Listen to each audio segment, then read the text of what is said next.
आज हम लोग पढ़ेंगे क्लास 10 का मैथ का कोऑर्डिनेट ज्योमेट्री चैप्टर, जो कि इंपॉर्टेंट चैप्टर है। इसमें सबसे पहले हम लोग जानेंगे डिस्टेंस फार्मूला के बारे में। जितने टाइप के फार्मूला है सब लिखेंगे अभी। डिस्टेंस फार्मूला यानी कि इसमें कोऑर्डिनेट दिया हुआ रहेगा। कैसे? मान लो ये पॉइंट है, इसका कोऑर्डिनेट है हमारा x1 y1, ठीक है। और दूसरा पॉइंट है यहाँ पे, इसका ये पॉइंट ए है, मान लो ये बी पॉइंट है, ये हमारा x2 y2 है, ठीक है। ये कोऑर्डिनेट है इसको कोऑर्डिनेट्स बोला जाता है, x1 y1 x2 y2, ठीक है।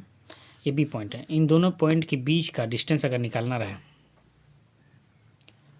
तो उसका फॉर्मूला बनता है, ठीक है।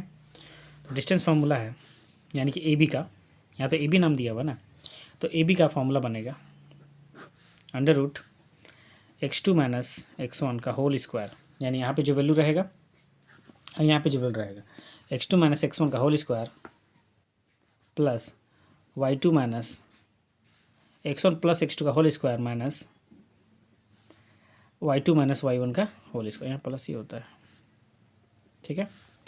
डिस्टेंस फॉर्मूला क्या हुआ? Under root x2 minus x1 का whole square plus y2 minus y1 का होल स्क्वायर। ये डिस्टेंस फार्मूला है, ठीक है। यहाँ पे वैल्यू पहले से दिया हुआ रहेगा, कोऑर्डिनेट्स पहले से दिया हुआ रहेगा, ठीक है। फॉर्मूला एक ही बार और बताते हैं इस चैप्टर में क्या क्या फॉर्मूला लगेगा। इस चैप्टर में सेकंड जो फॉर्मूला लगता है वो लगता है सेक्शन फार्मूला, उसको बोलेंगे सेक्शन फार्मूला। बहुत इंपॉर्टेंट फार्मूला है। सेक्शन फार्मूला में मान लो कि एक हमारा लाइन सेगमेंट है, ठीक है, ए बी, इसका कोऑर्डिनेट भी मान लो x1 y1 और इसका कोऑर्डिनेट मान लो x2 y2, ठीक है। मान लो कहीं पे भी इस लाइन में एक पॉइंट दिया हुआ है C, ठीक है, कोई भी नाम दे सकता है, C P Q जो भी। तो ये जो C है इसका कोऑर्डिनेट निकालने के लिए, है ना, इसको सेक्शन में बांटना पड़ता है, यानी कि इधर का रेशियो कितना है और इधर का रेशियो कितना है, उसके अनुसार इस पॉइंट्स का कोऑर्डिनेट निकाला जाता है। तो मान लेते हैं कि यहाँ से यहाँ तक का जो है रेशियो m1 है और यहाँ से यहाँ तक का रेशियो m2 है, ठीक है। डिस्टेंस का बात कर रहे हैं, ठीक है। तो डिस्टेंस रेशियो में निकालेगा। मान लो यहाँ से यहाँ तक m1 है, यहाँ से यहाँ तक m2 है, और ये C कोऑर्डिनेट हम लोग को फाइंड करना रहेगा। तो C कोऑर्डिनेट को मान लेना तुम xy, क्या मान लेना है? xy। तो ये जो C कैसे निकलेगा? वो सेक्शन फॉर्मूला से निकलेगा, ठीक है, xy का वैल्यू। तो यहाँ पे x और y यानी कि कोऑर्डिनेट ऑफ C कैसे निकलेगा? कोऑर्डिनेट ऑफ C, ठीक है। तो ये जो x है, x का फॉर्मूला बनता है m1 x2 plus m2 x1 divided by m1 plus m2। ये x के लिए, ठीक है। कॉमा दे के बगल में y का निकाल देते हैं, m1 y2 plus m2 y1 bye m1 plus m2, ठीक है। यहाँ पे ध्यान दो, फॉर्मूला याद करना भी इजी है। कैसे? अगर m1 लिखेंगे, यहाँ ये x वाला पार्ट है, खाली x रहेगा इसमें, ये y वाला पार्ट है, सिर्फ y रहेगा। तो फॉर्मूला याद कैसे करेंगे? m1 है तो x2 डालो, प्लस m2 है तो x1 डालो। नीचे में सेम रहता है m1 प्लस m2, यहाँ भी m1 प्लस m2, ठीक है। यहाँ पे देखो m1 अगर डाल रहा है तो y का 2 वैल्यू डालो, प्लस m2 डाल रहा है तो y1 वैल्यू रखो। यहाँ पे सब वैल्यू यहाँ पे दिया हुआ रहेगा। हम लोग को बीच का कहीं भी कोई पॉइंट का जो है कोऑर्डिनेट निकालना रहेगा तो सेक्शन फार्मूला यूज़ करेंगे हम लोग। ये m1 m2 क्या है? रेशियो में दिया हुआ रहेगा, जो कि 2:2, जैसे कैसे रहेगा m1 m2 is equal to 2:7, ऐसे दिया हुआ रहेगा। तो m1 की जगह 2 ले लेंगे, एग्जाम्पल बता रहे हैं, और m2 की जगह हम लोग 7 ले लेंगे। तो ये फॉर्मूला वेरी इंपॉर्टेंट है, इसको बोलेंगे सेक्शन फार्मूला। समझ गया? आगे देखो, मिड पॉइंट फार्मूला भी होता है इसमें, mid point formula. Mid point formula कैसे होता है बताते। देखो, मान लो कि एक पैरेललोग्राम है, ठीक है, एक पैरेललोग्राम है, नेमिंग कर दी इसका ABCD, ठीक है। पैरेललोग्राम का जो डायगोनल होता है ना, ये बीच का कॉर्नर मिलता है ना, तो डायगोनल बनाते हैं। 2 डायगोनल है AC BD, ठीक है। जो डायगोनल जो रहते हैं वो आपस में ये जो है इंटरसेक्ट करते हैं। क्या करते हैं? इंटरसेक्ट। तो ये मिड पॉइंट हो जाता है। क्या होता है? डायगोनल जो रहता है पैरेललोग्राम का वो इंटरसेक्ट करता है 2 इक्वल पार्ट्स में, ठीक है। तो ये मिड पॉइंट का काम करेगा, ये मिड पॉइंट है, ये बी पॉइंट है यहाँ पे। तो यहाँ पे ये मिड पॉइंट कैसे निकालेंगे उसका फॉर्मूला बनता है, जैसे कि मिड पॉइंट फॉर्मूला में x1 के लिए बताते हैं, xy के लिए, ठीक है। तो होगा सिंपल फॉर्मूला है x1 + x2/2, ये x वाला पार्ट के लिए है, ठीक है। और इसके लिए है y1 + y2/2, ये मिड पॉइंट फॉर्मूला है। जब यूज़ करेंगे तो क्लियर होगा, जब मिड पॉइंट हमको निकालना रहेगा तो ये जो फॉर्मूला बैठाएंगे ना उसमें क्लियर हो जाएगा। अभी फॉर्मूला को देख लेना है, ठीक है। ये y1 है, y1 + y2/2, इसको बोलेंगे मिड पॉइंट फॉर्मूला। कभी कभी क्या होगा, ये जो सेक्शन फॉर्मूला हमारा है इसमें m1:m2 निकालने देगा, यानी रेशियो निकालने के लिए देगा। क्या निकालने देगा? Ratio, to find ratio in section formula, ठीक है। सेक्शन फॉर्मूला में कभी कभी रेशियो निकालने देता है, तो कैसे निकालेंगे कि मान लो कि ये हमारा एक लाइन है, लाइन सेगमेंट है, जिसमें ये कोऑर्डिनेट जो है बीच का बता देगा पहले वो कि ये जो कटा है, ये ए बी लाइन जो है वो कटा है एक्स और वाई, उसका कोऑर्डिनेट दे देगा पहले ही, है ना, पहले ही दे देगा। और ये भी दिया हुआ रहेगा x1 y1 x2 y2, यानी कि तीनों का कोऑर्डिनेट दिया हुआ रहेगा। हम लोग को फाइंड करना रहेगा इसका रेशियो कि m1:m2 निकाले, ठीक है। तो किसी एक का वैल्यू बैठा देना है इसी को। अगर x वाला बैठाएंगे तो भी m1m2 निकल जाएगा, अगर y वाला बैठाएंगे तो भी निकल जाएगा हमारा m1m2। तो x का फॉर्मूला अलग से लिख सकते हो इसमें, m1x2 + m2x1/m1 + m2, यही फॉर्मूला है रेशियो निकालने के लिए। कैसे? x का वैल्यू दिया हुआ रहेगा, बैठा देना है इसमें, y2 का वैल्यू भी दिया हुआ रहेगा, x1 का भी वैल्यू दिया हुआ रहेगा, नीचे m1 और m2 जो है ये निकालेंगे, फाइंड करेंगे, क्रॉस मल्टीप्लाई करके आपस में, है ना, इधर उधर भेज के हम लोग क्या निकालेंगे, इसका रेशियो निकल जाएगा। तो फॉर्मूला सेम है, बस रेशियो निकालने के लिए किसी एक को या तो हम लोग लेना है x वाला पार्ट को या तो y वाला पार्ट को लेके और m1:m2 निकाल देंगे। जब निकालने लगेंगे जब क्लियर होगा। अभी फॉर्मूला बस लिख देना है, ठीक है। दोनों में से किसी एक को लेना है और रेशियो निकाल देना है m1:m2 का, ठीक है।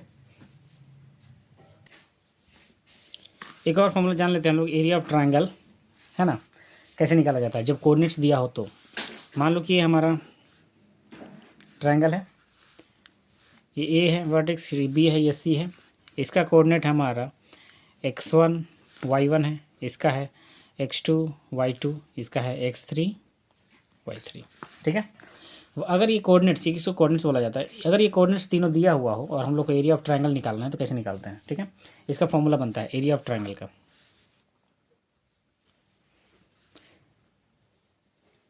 Area of triangle is equal to 1/2, ठीक है। ब्रैकेट में x1 इंटू, ब्रैकेट के अंदर रहता है y2 - y3, फिर प्लस x2 ब्रैकेट में y3 - y1 plus x3 bracket में y1 - y2। तो जो जो वैल्यू यहाँ दिया हुआ रहेगा ना उसी को यहाँ पुट करके और सॉल्यूशन कर देते हैं। तो ये भी एक इंपॉर्टेंट फॉर्मूला, बस याद रखना है, ठीक है। फॉर्मूला क्या होता है? 1/2 x1 y2 - y3 plus x2 y3 - y1 plus x3 y1 - y2। इसको भी याद करना ईजी है। कैसे? 1/2, बाहर में इतना याद रखो x वाला पार्ट होता है, दिख रहा है x सब में, x1 x2 x3, अंदर वाला में y पार्ट होता है, y y y, ठीक है। अगर हम लोग x1 लिखते हैं तो नंबरिंग देखो रिपीट हो रहा है 1 2 3। कैसे? अगर x1 लिखें तो देखो 2 3 जाएगा अंदर में, y वाला लिख के y2 - y3 1 2 3 के प्लस, अगर y फिर x2 लिखेंगे तो 2 के बाद क्या है, वापस आएगा 3 1, देखो y3 - y1। फॉर्मूला याद करने का तरीका बता रहे हैं। प्लस x3 अगर लिखेंगे बाहर में तो 3 के बाद क्या, फिर 1 2 रिपीट करेगा, y1 - y2, y1 - y2 लिखा हुआ ये। तो ये एरिया ऑफ ट्रायंगल निकालने का फॉर्मूला है। अब हम लोग जो है इससे रिलेटेड क्वेश्चंस करेंगे, ठीक है। डिस्टेंस फार्मूला से करेंगे क्वेश्चंस, फिर सेक्शन फार्मूला से करेंगे, रेशियो निकालेंगे, मिड पॉइंट फार्मूला भी आएगा। मिड पॉइंट फार्मूला भी एक और छूट गया, जैसे कि सर्कल में भी तो सेंटर मिड पॉइंट होता है ना, डायमीटर का, ये डायमीटर होता है, ठीक है। इसको क्या बोलते हैं, रेडियस का डबल क्या होता है, डायमीटर। ठीक है, डायमीटर में ये हमारा ए बी पॉइंट जो है, इसके बीच ये सेंटर जो है वो मिड पॉइंट होता है। तो इस मिड पॉइंट फॉर्मूला में भी हम लोग कहाँ क्या लगाएंगे, इस फॉर्मूला का यूज़ करेंगे और कोऑर्डिनेट निकालेंगे। किसी का भी दे देगा कोऑर्डिनेट, किसी दो का दिया हुआ रहेगा, तीसरे का निकालना रहेगा। तो किसी दो का दिया हुआ रहेगा, तीसरे का निकालने बोलेगा, तो यही फॉर्मूला यूज़ करेंगे, मिड पॉइंट फॉर्मूला। क्योंकि हम लोग जानते हैं कि ये मिडिल पॉइंट है, यहाँ पे भी है ना, यहाँ पे भी इंटरसेक्ट करता है वो इक्वली, यानी कि ये भी मिड पॉइंट फॉर्मूला। इससे रिलेटेड क्वेश्चंस बनते हैं, इसीलिए पहले बता दिए। क्वेश्चन जब बनाने लगेंगे तो और ज़्यादा क्लियर हो जाएगा। ठीक है, एक क्वेश्चन लेते हैं हम लोग डिस्टेंस फार्मूला से।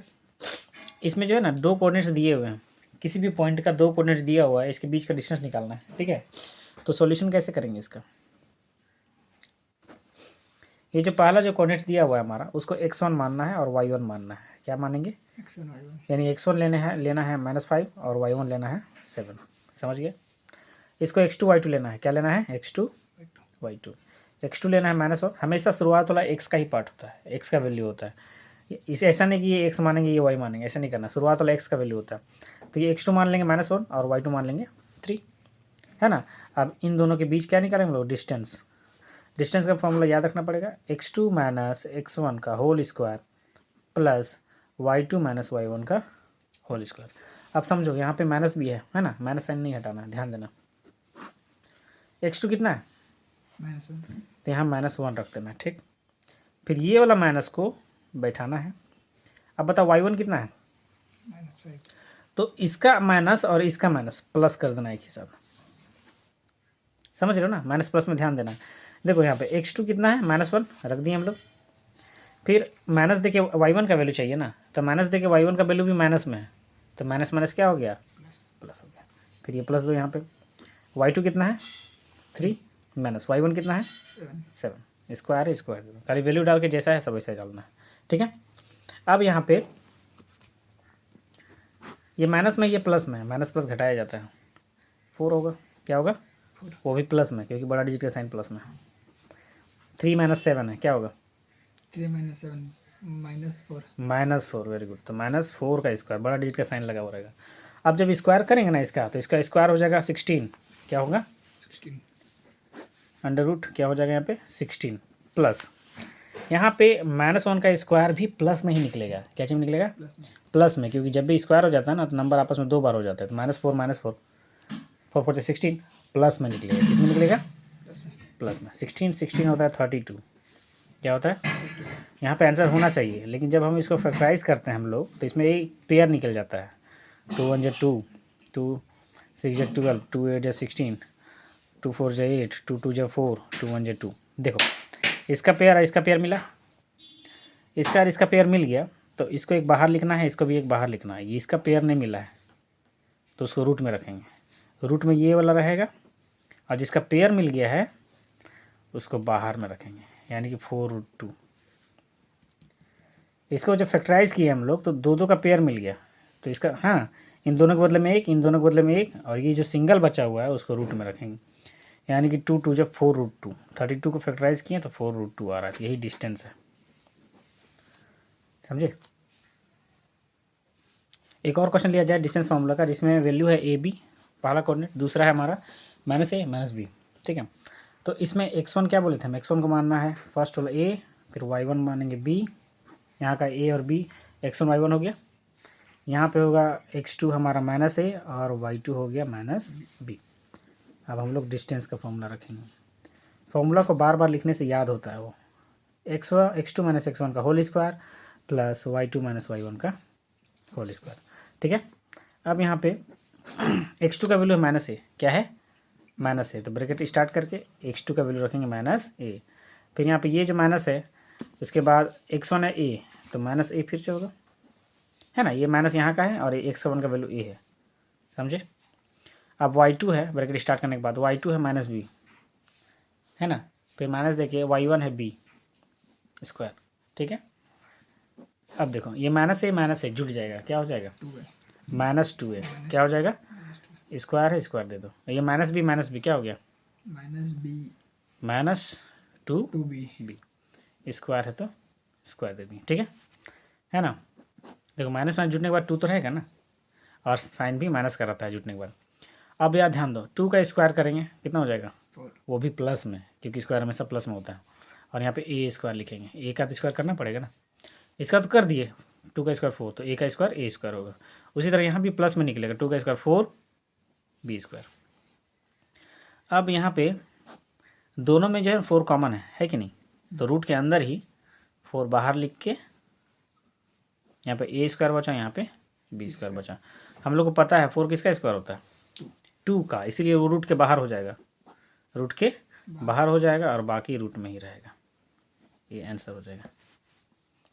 मतलब 4 जो है 2 का स्क्वायर होता है, इसलिए 2 बाहर, रूट के बाहर, और ये a square plus b square root के अंदर।